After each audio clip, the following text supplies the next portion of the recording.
It's been well over a year since the NCAA reached a settlement in a class action lawsuit over grant in aid, cost of attendance, and yet the $208 million the organization is still just sitting in a bank account waiting to be doled out.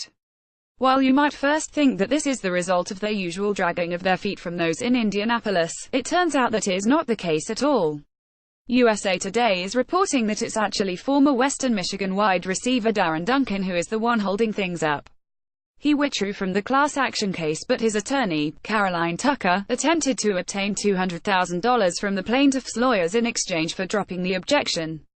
The lawyers on the plaintiff's side have naturally responded in force, asking either of the two to post a five-figure bond to cover their own legal fees resulting from this delay. The judge in the case, Claudia Wilkin, knocked that down to $5,000 last Friday by calling Duncan's objection to the case meritless, and thus his appeal is unlikely to succeed. At this point, Tucker can either put up the money and risk losing it to continue their objection, or drop things and let the payments, which could go as high as $6,000 per athlete, begin. While this is naturally focused on money, there's a bit more to what the former Broncos receiver is going through. All of this is occurring against the backdrop of Duncan dealing with personal hardship. Now 28, he has been diagnosed with Hodgkin's lymphoma, according to his mother and a GoFundMe page established on his behalf about a year ago. He has received death threats because of his objection to the settlement, his mother, Arlene Pollard, said in an interview with USA Today Sports. It does appear as though a solution to this long-running saga is in the cards somewhat soon, but until then, the wait continues before the checks can start hitting the mail. Could we have the start of a budding rivalry between Pitt and Mississippi State? No, but the two programs did see one poach a staffer from the other. A source told Football Scoop that Mississippi State Assistant Director of Football Operations Reed Case has taken a Director of Recruiting position at Pitt.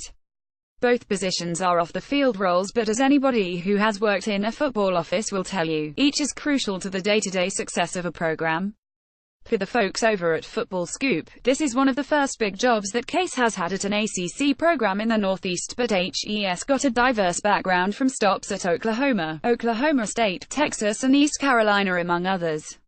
The move by Pat Nard at C fills the vacancy left behind by longtime staffer Mark Diathorne, who previously served as the Panthers' Director of Recruiting for 6 years before heading to a new job at his alma mater of Virginia Tech last week.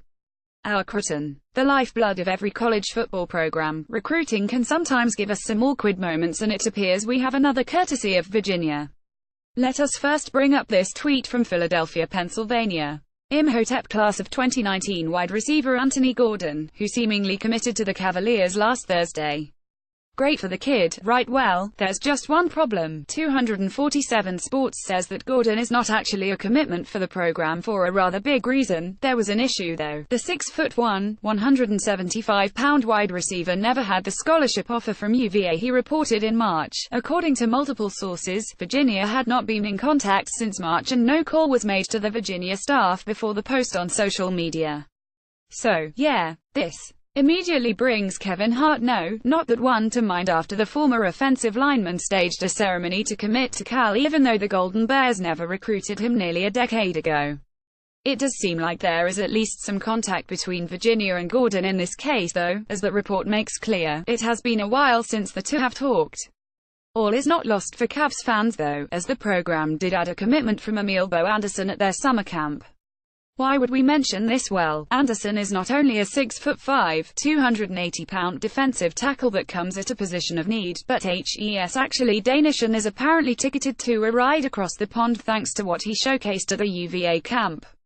Very cool, and not the first ACC player to come from overseas either, should his pledge hold up. It's never dull in the Creighton world. There's been a lot of cool moments across college football this past spring, but one of the best came in one of the most unlikely of places, Syracuse. At the Orange's spring game in mid-April, backup quarterback Rex Culpepper suited up in between chemotherapy treatments and managed to throw a tear-jerking two-count pass in the final drive of the afternoon. Fast forward a few months and Culpepper, after undergoing over 100 hours of treatment, was declared cancer-free in early June. Fully healthy and finally cleared to return to regular football activities, the Signal caller recently went through an off-season workout with his teammates and later spoke to the media about everything that has happened throughout the process. And how did he describe beating cancer? Well, naturally he brought in a very special on-the-field victory from last. The closest thing I can say is it felt like beating Clemson, Culpepper said, according to Syracuse.com. You just feel so incredibly ecstatic that nothing in your life could ever go wrong. We're pretty confident that even Tigers fans won't mind hearing that, given what the quarterback has been through and what a joyful moment that it was for the program back in October.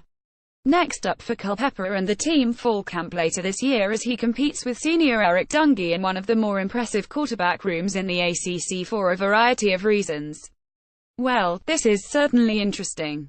Les Miles appeared on a Houston radio station Friday to talk about the Tigers, and he apparently had some pointed thoughts on the new LSU head coach.